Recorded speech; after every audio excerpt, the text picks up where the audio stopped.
आज जो हम पढ़ने वाले हैं, क्या पढ़ने वाले हैं मतलब संस्कृत में जो लकार होती है वो जो कि आपके क्लास 10th में जो होता है, सो बहुत ज़्यादा इंपॉर्टेंट माना जाता है इस टॉपिक को। ठीक है, तो लगभग वाक्य करने वाला 5 से 7 नंबर में प्रत्येक साल, ऐसा कोई साल होता नहीं है जिस साल ये क्वेश्चन नहीं आता है, तो उसको हमें समझने का बहुत ज़्यादा आवश्यकता होता है ना।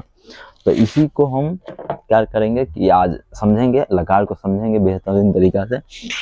तो देखते हैं पहले लकार क्या होता है सर। ठीक है, लकार को संस्कृत में लकार कहा जाता है, हिंदी में अगर कहो तो इसको हम काल कहते हैं, और इंग्लिश की बात करें तो हम इसको टेंस भी कह सकते हैं। क्या कहते हैं? टेंस। इसको हम टेंस भी कहते हैं। ठीक है, तो इसी को हम समझेंगे और इसी पे कुछ वाक्य होगा उसको भी बनाएंगे। ठीक है,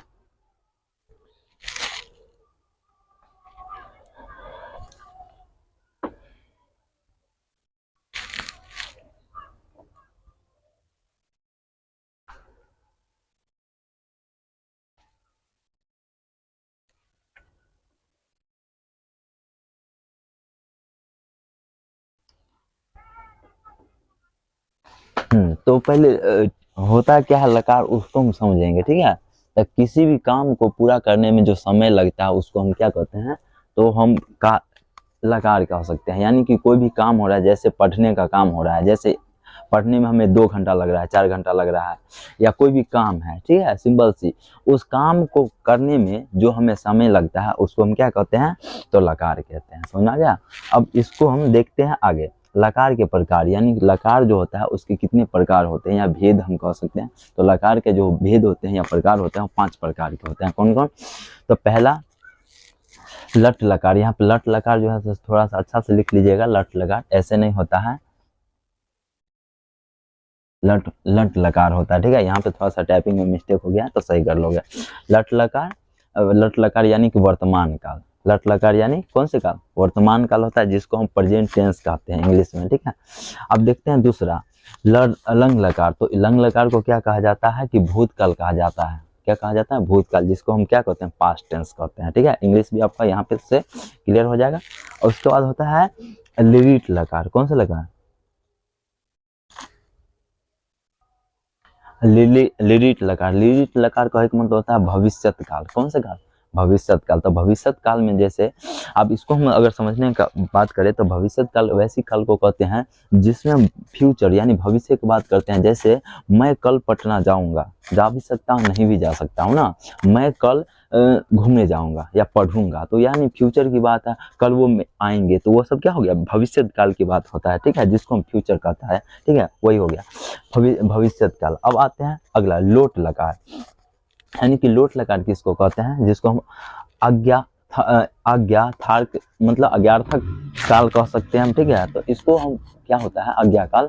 जैसे किसी को कोई क्या कहता है, ऑर्डर देता है ना। जैसे तुम मेरे लिए 1 गिलास पानी लेके आओ, यानी मैं ऑर्डर दे रहा हूँ कि तुम जो है से मेरे लिए 1 गिलास पानी लेके आओ।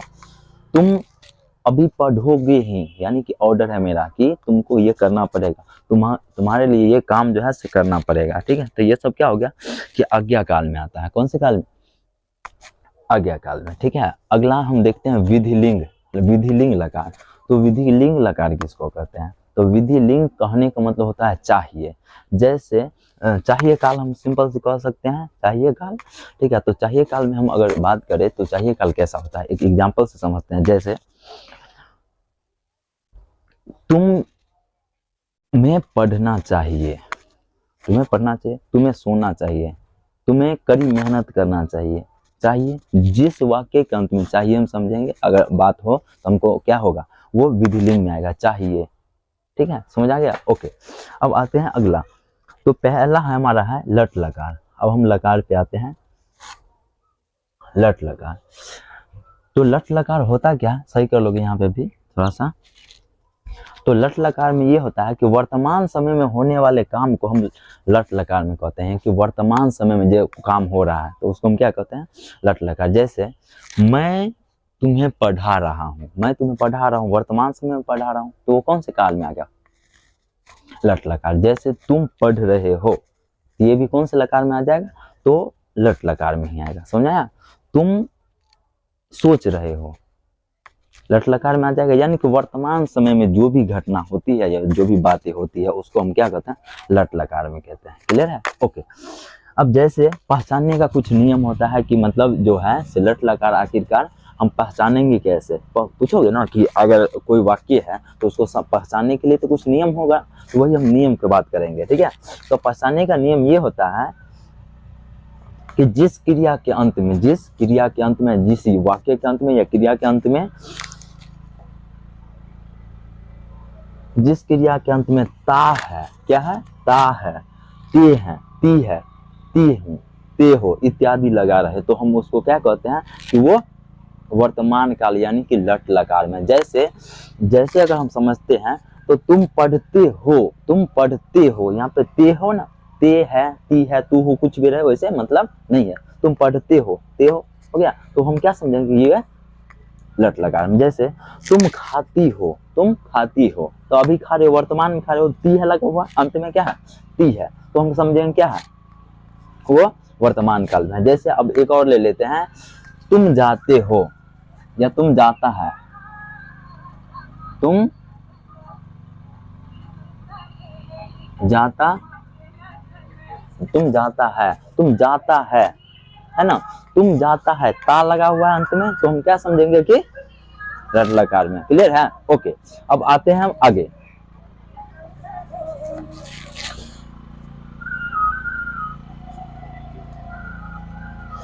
अब देखते हैं इस डायग्राम को। ठीक है? इसको अगर समझ जाते हो तो क्या है कि आपका वाक्य जो बनाने का नियम होता है, वाक्य कैसे बनता है वो आप अच्छा से बना सकते हो। ठीक है?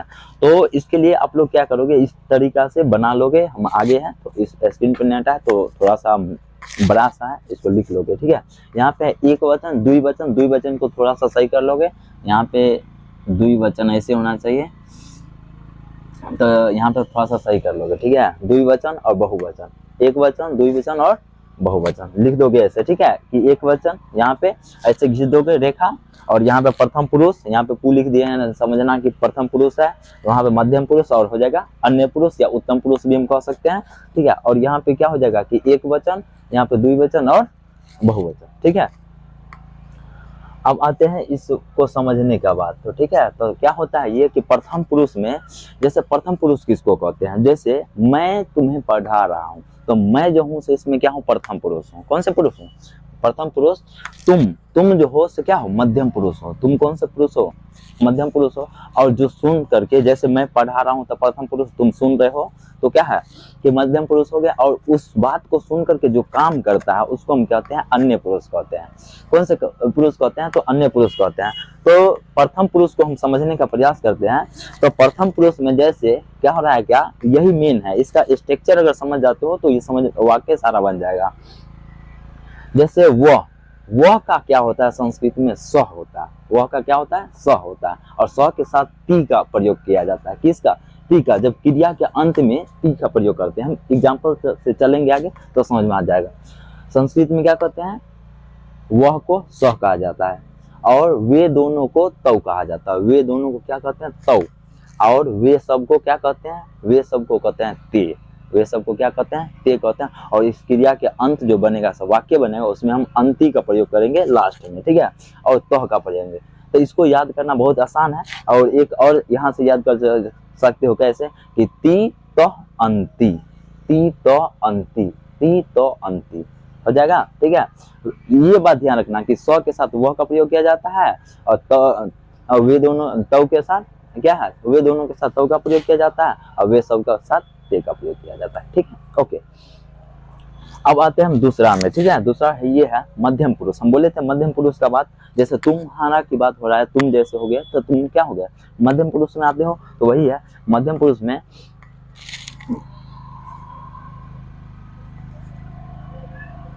मध्यम पुरुष। तो मध्यम में जैसे तुम रहेगा तो तुम का क्या होता है, संस्कृत में त्वम होता है। तुम का क्या होता है, त्वम। तुम का त्वम हो गया। ठीक है? और तुम के साथ हमको सी का प्रयोग किया जाता है। किसका प्रयोग किया जाता है, तो सी का, ध्यान रखोगे। उसके बाद होता है तुम दोनों का होता है तह। तुम दोनों का क्या होता है, तह होता है, तह। और इसका संस्कृत अगर बोलते हैं तो हम तह हो गया तुम दोनों का, इसको युवाम कहा जाता है। क्या कहते हैं, युवाम। तुम दोनों का युवाम कहा जाता है संस्कृत में। हम इस वाक्य को भी समझेंगे आगे एग्जाम्पल से।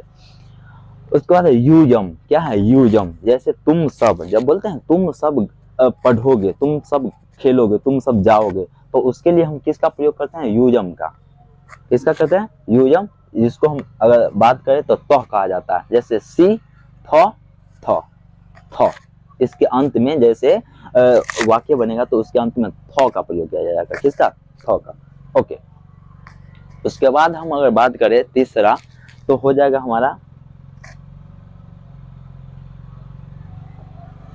उत्तम पुरुष। उत्तम पुरुष कह सकते हैं या अन्य पुरुष भी कह सकते हैं, कोई बात नहीं है यहाँ पे, ठीक है, समझने के लिए। तो अहम, जैसे मैं बोलता हूँ, मैं जिस बात का हो रहा है, मैं मतलब अहम, मैं को कहा जाता है अहम। क्या कहा जाता है? अहम। ध्यान रखिएगा, मैं को क्या जाता है संस्कृत में? अहम। और इसके साथ आमी का प्रयोग किया जाता है। किसका? आमी। आमी, आव और आम, ठीक है, हम इसको समझेंगे। उसके बाद हम दोनों को संस्कृत में आवाम कहा जाता है। हम दोनों को संस्कृत में क्या कहा जाता है? तो आवाम। ध्यान रखिएगा, आवाम, आवाम कहा जाता है। उसके बाद हम सबको संस्कृत में वयम कहा जाता है। क्या कहा जाता है? वयम। संस्कृत में हम दो सबको क्या कहा जाता है? वयम। और इसके साथ आम का प्रयोग किया जाता है, आम का। समझ में आ गया? एक बार और इसको थोड़ा सा समझते हैं, जैसे याद करने के लिए। आप लोग पढ़े भी होगे और नहीं पढ़े हो तो थोड़ा सा ध्यान दोगे तो याद हो जाएगा। इसको ऐसे याद करोगे कि ती तो अंति, ती तो अंति, सी थ थ, ती तो अंति, सी थ थ। उसके बाद आमी आव आम, आमी आव आम। ओके। उसके बाद आते हैं हम इसके एग्जाम्पल पे। तो एग्जाम्पल से अगर समझते हैं तो जैसा कि हम देखे थे, जैसे है एक वाक्य हम लिए हैं कि वह भात खाता है, वह भात खाता है, वह भात खाता है। तो वह का संस्कृत में क्या होता है? तो वह का संस्कृत में हम अभी तुरंत बताए थे कि वह का जो होता है संस्कृत में क्या होता है? वह का होता है स होता है। कि वह का क्या होता है? स होता है ना। तो वही बात है।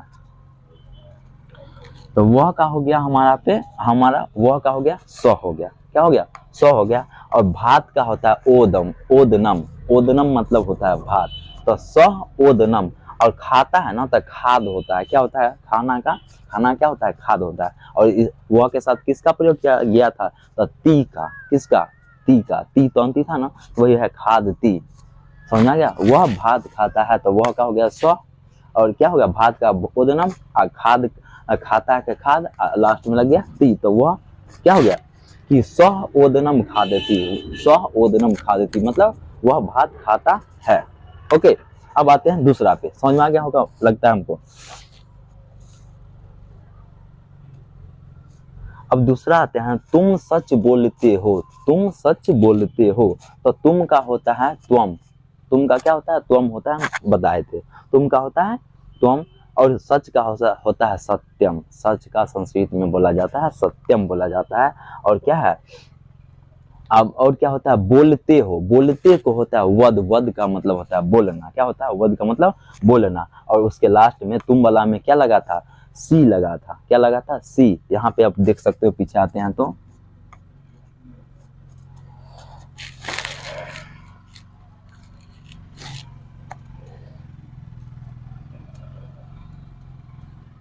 सी, तुम है ना, सी लगा हुआ है ना। तुम का हो गया सी लगा हुआ है। वही बात यहाँ पे कहते हैं। तो यहाँ पे हो जाएगा क्या कि त्वम सत्यम वदसी, त्वम सत्यम वदसी, मतलब तुम जो हो से सच बोलते हो। क्या बोलते हो? तुम सच बोलते हो। वद मतलब बोलना, हो गया ना, असी लगा हुआ है अंत में। समझ आ गया? इस तरीका से आप कोई भी वाक्य का मतलब कोई भी वाक्य रहे तो बना सकते हो, ठीक है। अब आते हैं अगला, हम लोग घर जाते हैं। जैसे हम लोग घर जाएंगे, तो हम लोग घर जाएंगे तो इसको क्या, हम लोग को क्या होता है? वयम होता है। क्या होता है? वयम। बताए थे। आप लोग क्या करोगे कि मतलब रिपीट करके देख सकते हो और याद भी कर सकते हो, ठीक है। तो हम लोग घर जाते हैं का क्या हो गया? वयम। हम का वयम। और घर का होता है गृह। घर का क्या होता है? गृह होता है। तो यहाँ पे गृहम का प्रयोग करते हैं। किसका? गृहम का। तो वयम, गृहम। और क्या होता है? जाना। गच्छ मतलब होता है जाना। क्या होता है? गच्छ का मतलब जाना होता है। और लास्ट में होता है इस क्रिया के अंत में, जब हम वयम होता है संस्कृत में तो होता है गच्छाम। क्या होता है? गच्छाम होता है। तो वही यहाँ पे लिख दिया गच्छ और आम। आम के मात्रा गच्छ मतलब जाना, आकर म गच्छाम। गच्छाम, यहाँ पे हम देखे थे भी गच्छाम, अगर पीछे आते हैं तो गच्छाम, है ना, वही बात कर रहे थे, गच्छाम गच्छाम, क्लियर है। ओके, अगला आते हैं हम चौथा पे, ठीक है। वे दोनों पटना जाते हैं, तो वे दोनों का होता है तव होता है, वे दोनों क्या होता है तव, तो तव पाटलिपुत्र, पटना का क्या होता है पाटलिपुत्र होता है, तो तव पाटलिपुत्र, और जाना क्या होता है गच्छ, जाना क्या होता है गच्छ होता है, गच्छ मतलब जाना, और हो गया तह, यहाँ पे वे दोनों में क्या था तह का प्रयोग किया गया था, तह लास्ट में, तो क्या हो गया तव पाटलिपुत्र गच्छतः, तव पाटलिपुत्र गच्छतः, क्लियर है। ओके, अब आते हैं हम अगला लकार पे, ये लकार से अब जो भी क्वेश्चन होगा तो बन सकता है, ठीक है, लट लकार से। हम अगला आते हैं लंग लकार,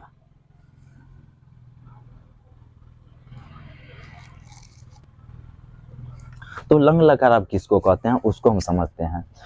तो वैसा लकार जिससे बीते हुए समय का बोध होता है, तो वैसा लकार जिससे बीते हुए समय का बोध होता है तो उसे हम लंग लकार कहते हैं। जैसे तुम सब कल मेरे यहाँ आए थे, बीत गया समय, कल मेरे भाई जी की शादी थी, बीत गई बात। कल हम लोग पटना गए थे, यानी कि जो बात बीत गई है उसी बात की बात हो रहा है, कि जो बीता हुआ बात है, ठीक है, तो उसे हम क्या कहते हैं लंग लकार कहते हैं। अब इसको पहचानने के कुछ नियम होता है, ठीक है, तो हम उसको देखते हैं। पहचानने का नियम यहाँ पे थोड़ा सा अच्छा समझोगे तो उसके बाद ही वाक्य बनेगा, ठीक है। जिस वाक्य के अंत में यहाँ पे, या जिस वाक्य भी बोल सकते हैं, या हम बोल सकते हैं ऐसा कि जिस क्रिया के अंत में, या जिस हिंदी क्रिया के अंत में, कुछ भी बोलो कोई दिक्कत वाली बात नहीं है, जिस वाक्य के अंत में या था, ये थी, ये थे इत्यादि लगा रहे तो उसे हम क्या कहते हैं, क्या कहते हैं लंग लकार कहते हैं। बोले ना तुम आए थे, आए एक का मतलब है आए थे, गए थे, कुछ भी हो सकता है, आई थी, मतलब जब भी बीता हुआ बात की हम बात करें तो उसे हम क्या कहते हैं इस लकार में समझा जाता है, ठीक है जी। और इसी के साथ वो बहुत बड़ा हो जाता, तो हम इस वीडियो में इतना ही तक देखते हैं, और इसका सेकंड पार्ट कल अपलोड हो जाएगा। तो आशा करते हैं कि यहाँ तक समझ में आ गया होगा। मिलते हैं अगले वीडियो में, तब तक के लिए बाय बाय।